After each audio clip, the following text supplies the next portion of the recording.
రామ్ చరణ్ నటించిన రచ్చ చిత్రం మంచి కమర్షియల్ సక్సెస్ సాధించింది. ఈ చిత్రానికి దర్శకుడు సంపత్ నంది.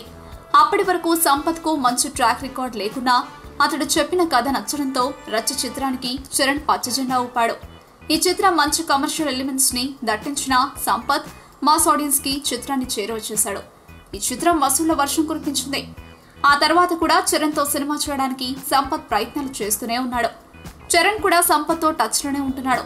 ఇటీవల వినిపించిన న్యూస్ ఏంటంటే సంపత్ గౌతమ్ నందా చిత్రం తర్వాత చరణ్ తో సినిమా చేస్తాడని.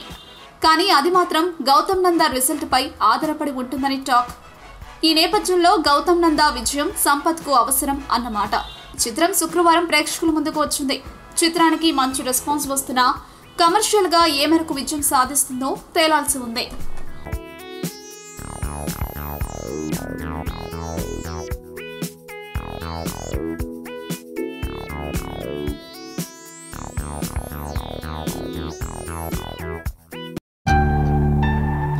ఇంతకుముందు ఏం చేసావు? నేనా షార్ట్ ఫిల్మ్ తీసా, తల పగిలింది. ఎవరిది? షార్ట్ ఫిల్మ్ పేరు సార్. Nice name. ఎప్పుడైతే నీకు బ్రేకప్ అయిందని తెలిసిందో ఐ ఫెల్ట్ బ్యాడ్. నిజంగా